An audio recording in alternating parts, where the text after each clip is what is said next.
నమస్కారం అన్న. నా పేరు శివానంద స్వామి. నేను గ్రూప్ 1 మెయిన్స్ ప్రిపేర్ అవుతా ఉన్నాను. ప్రిలిమ్స్ క్వాలిఫై ఉన్నా. ఇవాళ ఈ యొక్క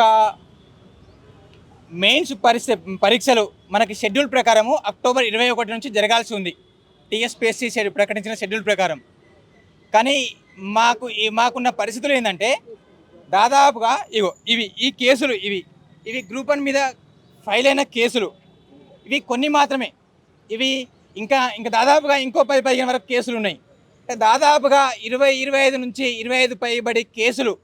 ఇందులో ఒక 5-6 బలమైన కేసులు.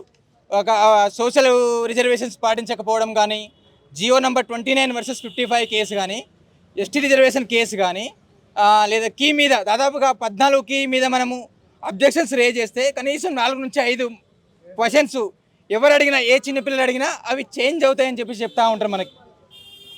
ఎందుకంటే ప్రామాణిక పుస్తకాల్లో మేము చూపిస్తున్న అవి ఎవిడెన్స్. అవి అంటే ఇలాంటి కేసుల దృష్ట్యా ఇవి పరీక్షలు జరుగుతాయా లేదా? ఎందుకంటే రోజు ఒక కేసు లిస్టింగ్ అవుతుంది హైకోర్టులో, రోజు ఒక కేసు హియరింగ్కి వస్తుంది. ఈ పరీక్షలు ముందుకు పోతాయా లేదా, జరుగుతాయా లేదా, జరిగిన కానీ తుది ప్రక్రియ ముందుకు పోతుందా లేదా అనే ఈ యొక్క గందరగోళ పరిస్థితుల్లో మేము మెయిన్స్కి ఏ విధంగా ప్రిపేర్ కావాలి, ఎట్లా చదువుకోవాలి, చదువుకున్న ప్రశాంతంగా కూర్చొని చదవగలుగుతామా?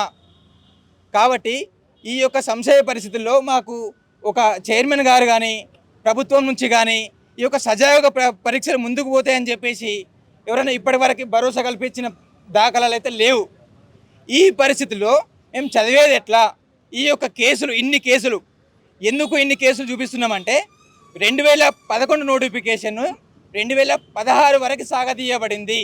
డ్యూ టు హైకోర్టులో ఉన్న కేసులు, బలమైన కేసులు, చిన్న తప్పిదాలు, బోర్డు చేసిన తప్పిదాలు. ఇప్పుడు కూడా సేమ్ పరిస్థితులు. అప్పుడు ఒక్క క్వశ్చన్ వల్ల 5 సంవత్సరాలు డిలే అయింది నోటిఫికేషన్. ఇప్పుడు బలంగా ఒక 5 నుంచి 6 క్వశ్చన్స్ ఖచ్చితంగా మారుతాయి. ఈ క్వశ్చన్స్ మారడం వల్ల దాదాపుగా ప్రిలిమ్స్ లిస్టే చేంజ్ అయిపోతుంది. హైకోర్టులో ఉన్న 5 నుంచి 6 కేసులు బలమైన కేసుల దృష్ట్యా ఏ ఒక్క కేసులు పిటిషనర్కి అనుకూలంగా వచ్చినా మెయిన్స్ సెలెక్టెడ్ లిస్టే మారిపోతుంది. అప్పుడు మళ్ళీ కొత్త లిస్టు ప్రకటించాలి, మళ్ళీ పరీక్షలు పెట్టాల్సిన పరిస్థితి వస్తుంది. ఈ యొక్క పరిస్థితులు రాకుండా ఉండాలంటే ఈ యొక్క అన్ని కేసులు ఒక కొలిక్కి వచ్చిన తర్వాతనే ప్రక్రియ పైన ముందుకు పోవాలని చెప్పేసి మేము ఎన్నోసార్లు టీఎస్పీఎస్సీకి విన్నవించుకున్నాము. దాదాపుగా దఫాలుగా ఎన్నో బృందాలుగా టీఎస్పీఎస్సీకి 10ల సంఖ్యలో వినతి పత్రాలు ఇచ్చినాం. కానీ దీని మీద టీఎస్పీఎస్సీ బోర్డు కానీ, ప్రభుత్వం నుంచి కానీ మాకు ఎలాంటి స్పష్టత రాలేదు.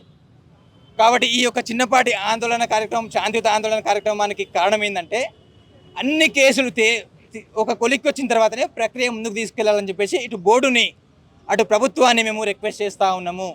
ఎందుకంటే 30,000 మంది ఇవాళ మెయిన్స్ ప్రిపేర్ అవుతూ ఉన్నారు. ఈ మెయిన్స్ ప్రిపేర్ అవుతూ ఉన్న క్రమంలో రేపు ఎగ్జామ్ జరిగిన తర్వాత క్యాన్సిల్ అయితే, మళ్ళీ అటెండ్ అయితే మా పరిస్థితి ఏంది?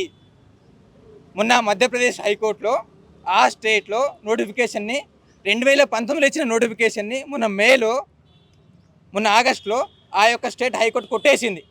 మన ఏపీలో, మన ఆంధ్రప్రదేశ్ స్టేట్లో, మన పక్క స్టేట్లో కూడా ఇదే పరిస్థితి.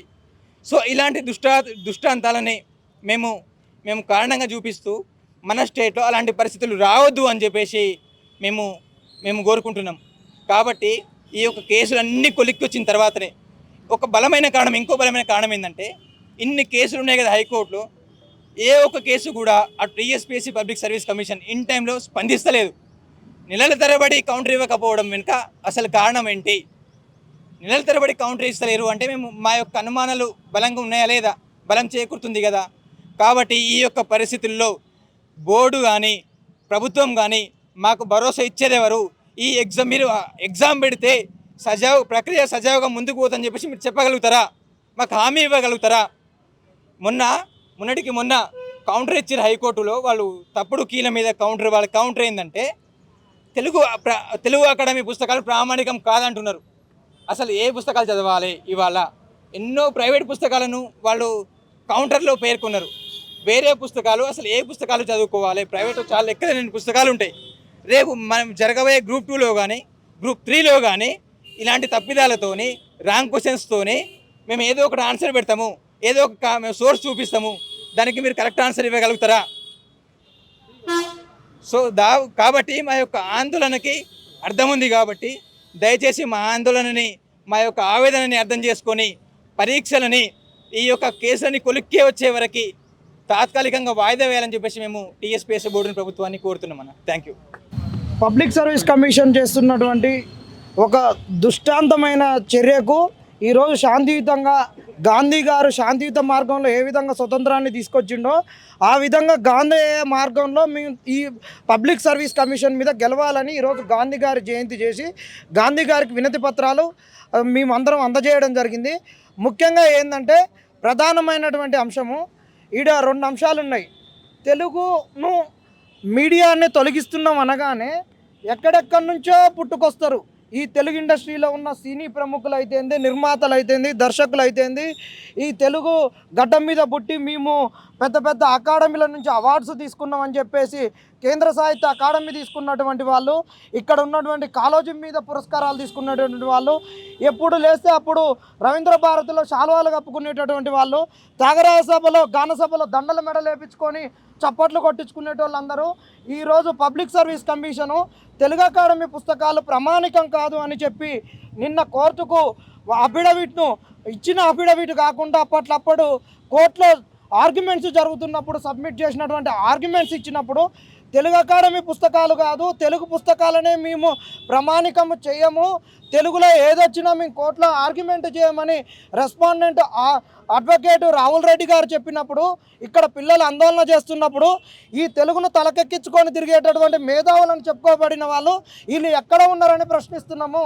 మరి తెలుగు అకాడమీలో మీరందరూ గొప్ప వాళ్ళని చెప్పుకొని మీరందరూ తెలుగు అకాడమీ పుస్తకాలను ప్రమోట్ చేసిన అరగోపాల్ అయితేంది, ఆకునూరు మురళి అయితేంది, అడప సత్యనారాయణ అయితేంది, వీళ్ళందరూ ఎక్కడ పోయిరని అడుగుతున్నాం.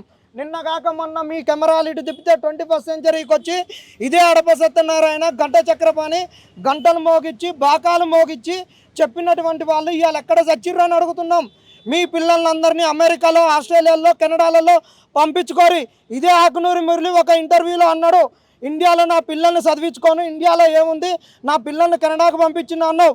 మరి ఈ పిల్లల్ని ఎందుకు బస్సు యాత్రలు చేపించి నువ్వు బస్సు యాత్రలు చేపించి కాంగ్రెస్ని తెప్పించి ఈరోజు పదవిని తెచ్చుకొని ఎక్కడ కూర్చున్నావు? మరి తెలుగు అకాడమీని తెలుగును తుంగలో దొక్కుతున్నట్టు చేస్తున్నటువంటి వాళ్ళను ఎక్కడ చెప్పాలి? ఇది తెలుగు అకాడమీకి నిన్న కాక మొన్న హిస్టరీకి ఇచ్చినటువంటి అఫిడవిట్. ఇందులో ఏమన్నారంటే తెలుగు ప్రామాణికం తెలుగు అకాడమీ అన్నాడు, నిన్ననేమో తెలుగు అకాడమీ ప్రామాణికం కాదనేమో ఇల్లు అన్నాడు. కాబట్టి ఇక్కడ అందరికీ మెయిన్ సందిగ్ధత ఏంటంటే ఈ గ్రూప్ 1 గ్రూప్ 2కు చదువుకునేటటువంటి వాళ్ళు అందరూ కూడా ఎక్కువ తెలుగు అకాడమీని తెలుగు పుస్తకాలను చదువుకుంటున్నారు. తెలుగు అకాడమీ పుస్తకాలు పోటీ పరీక్షల ప్రత్యేకమని కూడా పబ్లిష్ చేస్తున్నారు. మరి ఆ పుస్తకాలను ఏం చేయాలి? తిరిగి మరి తెలుగు అకాడమీకి సబ్మిట్ చేస్తాం, మా డబ్బులు ఇస్తారా? ఒకవేళ మరి మీ కనుక ఆ పుస్తకాలలోకి వెళ్ళి క్వశ్చన్లు వచ్చినప్పుడు రాంగ్ అన్నప్పుడు మరి తెలుగు అకాడమీని ముద్దాయిగా కూర్చోబెడతారా? మరి ఎక్కడ పెడతారు? వికీపీడియాను ప్రామాణిక సోర్స్ అని చూపిస్తున్నాడు, గూగుల్ను ప్రామాణిక సోర్స్ అంటున్నాడు. మరి ఆయనకు డబ్బులు ఇచ్చినటువంటి ఆథర్లను చూపిస్తున్నాడా? ఆయనకి ఏది వెసులుబాటు అయితే అదే పబ్లిక్ సర్వీస్ కమిషన్ చూపిస్తున్నది. కాబట్టి ఈ తెలుగుకు సంబంధించినటువంటి అంశం ఇంకా అత్యంత ప్రామాణికమైన అంశం ఏంటంటే గ్రూప్ 1లో తెలుగు నేలలో కనీసం తెలుగు పేపర్ను కూడా పెట్టలేదు. పక్క రాష్ట్రంలో క్వాలిఫైయింగ్ పేపర్ లేదు. కర్ణాటక రాష్ట్రంలో కన్నడ మీడియంలో చదివినటువంటి వాళ్ళకు గ్రూప్ 1లో 4% రిజర్వేషన్ ఉన్నది. మరి ఇక్కడ ఎందుకు లేదు? ఎవరి కొరకు? మరి ఇక్కడ మీ పిల్లలందరినీ హైదరాబాద్ పబ్లిక్ స్కూళ్ళనో, ఓక్ రిడ్జ్ పబ్లిక్ స్కూళ్ళనో, ఇంటర్నేషనల్ స్కూళ్ళలోనో చదువుకొని వ్యాపారవేత్తలుగా పక్క దేశాలలో స్థిరపడి వచ్చినటువంటి వాళ్లకు ఈరోజు గ్రూప్ 1 పడ్డదనగానే డిఎస్పీలను డిప్యూటీ కలెక్టర్లను చేసుకొని ఈ తెలంగాణ భూములు వజ్రాల గనికన్నా విలువైనటువంటి భూములను దోచుకోవడానికి నీ పిల్లల్ని తెచ్చుకోవడానికి ఈరోజు తెలుగు రానటువంటి వాళ్ళను ఈరోజు గ్రూప్ 1 ఆఫీసర్లుగా చేపిస్తారా? ఒక్కరికి కూడా ఈనాడు పేపర్ ఇస్తే 3 గంటలు కాదు 10 గంటలైనా తెలుగు పేపర్ చదవలేడు. మరి వానికి ఒక బీదోడు వచ్చి తెలుగులో రిప్రజెంటేషన్ ఇస్తే ఏం చెప్తాడు? ఈ దక్షిణ తెలంగాణలోని మాండలికం తెలియదు, ఉత్తర తెలంగాణలోని మాండలికం తెలియదు, హైదరాబాద్లో దక్కని తెలుగు తెలియదు. మరి ఇలాంటి వాళ్ళు ఆఫీసర్లు అయితే మరి వీళ్ళు ఎవరిని గోస ఇంటారు? ఈ పబ్లిక్ సర్వీస్ కమిషన్ చేస్తున్నది దగ, ఈ మేధావులు చేస్తున్నది మూర్ఖత్వం. మరి వీళ్ళందరికీ పదవులు వస్తాయనా? రేవంత్ రెడ్డి బొక్కలకు ఆశపడి ఉంటున్నారా? ఆ ముడుసులకు ముసురుకు దాని చుట్టూ ముసురుకొని కూర్చున్నారా? దానికి ముసురుతున్నారా? ఏందని తెలియజెప్పాల్సిన అవసరం ఉన్నది. ఖచ్చితంగా ఈ గ్రూప్ 1లో 33 కేసులు ఉన్నాయి. ప్రతిదీ బలమైనటువంటి కేసే, ప్రతిదీ కూడా బలమైనటువంటి కేసే. నువ్వు కపిల్ సింబాల్ను తెచ్చుకో, ఇంకొకళ్ళని తెచ్చుకో, నువ్వు ఎవరినైనా సుప్రీంకోర్టులో ఉన్నటువంటి అడ్వకేట్లను కూడా మొత్తం తెచ్చుకో అని చెప్పేసి సవాలు విసిరిండు. మేము తెచ్చుకున్నటువంటి అడ్వకేటు, మీరు కౌంటర్ ఇవ్వండి, భూకంపం వచ్చినా కానీ మీరు కౌంటర్తో రావాలి, మీరు సోలిసిటర్ జనరల్ ఆఫ్ ఇండియాని తీసుకొని వచ్చినా కానీ ఈ కేసులో మీరు గెలవరని చెప్పినా కానీ వీళ్ళు కౌంటర్లు ఇవ్వకుండా 11th అవర్లో కౌంటర్లు ఇస్తున్నారంటే వీళ్ళ కాడ ఎంత దగులు భాషతనం ఉంది. ఈ పబ్లిక్ సర్వీస్ కమిషన్లో పిటిషనర్లు అలా కోర్టుల్లో 32లో ప్రొసీడింగ్స్ జరుగుతుంటే ప్రొసీడింగ్స్ వినడానికి పోతా ఉంటే అక్కడ ఖాళీ ప్లేస్ కూడా లేదు. ఎందుకు లేదా అంటే పబ్లిక్ సర్వీస్ కమిషన్ నుండి 10 నుండి 20 మంది వస్తున్నారు. పిటిషనర్లు కూర్చోవాల్సిన ప్లేస్లో వాళ్ళు కూర్చుంటున్నారు. నవీన్ నికోలస్ వస్తున్నాడు, నవీన్ నికోలస్ కాడి నుంచి ఇంకొకళ్ళు వస్తారు. వాళ్ళు కోర్టులో ఆర్గ్యుమెంట్స్ జరుగుతుంటే ఒక్కటే తీసుకొస్తుంటారు ఫైల్. మరి ఏం తీసుకొస్తున్నారో ఏం సంగతో. నువ్వు ఎన్ని ఫైళ్ళు తెచ్చుకున్నావు, నువ్వు ఇచ్చుకున్నదే కౌంటర్ అఫిడవిట్. నిన్న మంచి అన్నావు, ఈరోజు చేయడం అదొక్కటి చాలు. నువ్వెన్ని కౌంటర్ అఫిడవిట్లు తెచ్చుకున్నా ఇది ఒక్కటి గ్రహించాలి. ప్రతి ఒక్క బిడ్డ కూడా గ్రూప్ 2 చదువుకునేటటువంటి వాళ్ళు ఇప్పటికైనా కళ్ళు తెరుచుకోండి. ఈరోజు 150 క్వశ్చన్లు ఫ్రేమ్ చేయనటువంటి పబ్లిక్ సర్వీస్ కమిషను రేపు జరగబోయే గ్రూప్ 2లో 600 క్వశ్చన్లు ఫ్రేమ్ చేయగలుగుతుందా? ఫ్రేమ్ చేయలేననే వాళ్ళు డిలీటెడ్ క్వశ్చన్స్, రాంగ్ క్వశ్చన్స్ ఇస్తే ఒక ఫార్ములా ఇచ్చిర్రు, వాడే ఒప్పుకున్నాడు. మీరు ఇప్పుడు కనుక రాలేదనుకో, రేపు 80 క్వశ్చన్లు ఇచ్చిర్రు అనుకో, ఎగ్జామ్ నేనైతే ఖచ్చితంగా ఛాలెంజ్ చేస్తా. నేను చేయకుండా ఇంకొకటి చేస్తూనే ఉంటాడు, ఎగ్జామ్ ఎగిరిపోతుంది. ఇంకా 5 ఏళ్ళు నడుపుతారు, వాళ్ళకే బెనిఫిట్ అవుతుంది. కాబట్టి మనము రేపు పబ్లిక్ సర్వీస్ కమిషన్ కాడికి అందరు వెళ్ళి రిప్రజెంటేషన్లు ఇవ్వండి. ఖచ్చితంగా మనం గెలుస్తాం. 29 జీవో వర్సెస్ 55 జీవోలో ఈ ప్రభుత్వం కూడా అట్టనే చేసింది. 55 జీవో మంచిది అన్నది, 25 జీవో మంచిది కాదని చెప్పింది. ఈరోజు ఆ రోజు 55 మంచిది అన్నది, ఈరోజు 29 మంచిది అన్నది. మళ్ళీ అందరు సైన్లు ఒకటే, ఇక్కడ కూడా ఒకటే. వీళ్ళు పొద్దున పాస్ కళ్ళు తాగి ఒక మాట, పొద్దుకినాక మళ్ళీ కళ్ళు తాగి ఒక మాట. కాబట్టి తిరగబారిన కళ్ళు తాగినప్పుడు ఒక మాట, పులిసిన కళ్ళు తాగినప్పుడు ఒక మాట మాట్లాడతారు. చూడు అట్లా మాట్లాడుతున్నటువంటిది కాంగ్రెస్ ప్రభుత్వం. కాబట్టి కాంగ్రెస్ ప్రభుత్వానికి ఖచ్చితంగా నిరుద్యోగులు బుద్ధి చెప్తారని కూడా హెచ్చరిక జారీ చేస్తూ మీరందరూ కదిలి కంకణం కట్టుకొని ఈ గ్రూప్ 1 కేసులను విజయవంతం చేసుకొని గ్రూప్ 2లో కూడా తప్పిదాలు జరగకుండా మనం జాగ్రత్తతో ఉండాలని వేడుకోవడం జరుగుతుంది. అందరికీ నమస్కారం. మీడియా మిత్రులందరికీ ఇవాళ ఇక్కడ అశోక్ నగర్లో ఉన్న గ్రూప్ 1 మెయిన్స్ అభ్యర్థులు ఎవరైతే ఫిలిమ్స్ క్వాలిఫై అయినారో మెయిన్స్ ప్రిపేర్ అయ్యే అభ్యర్థులంతా చాలా గందరగోళ పరిస్థితుల్లో ఉండడం జరిగింది.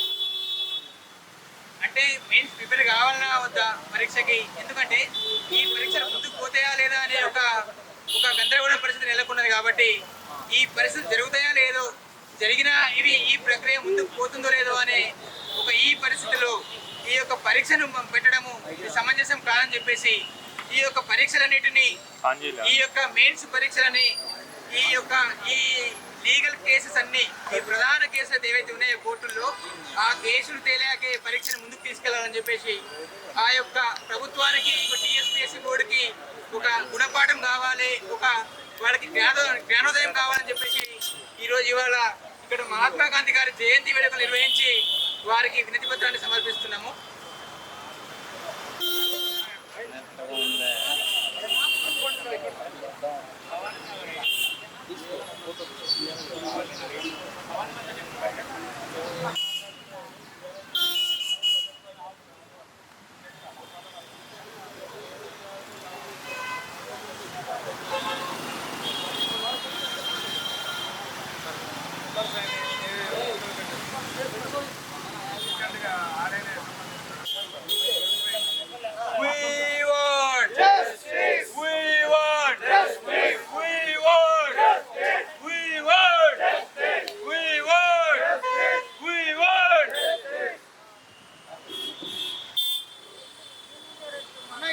ఇప్పటి వరకు ఉన్నటువంటి కేసులు గ్రూప్ 1 మీద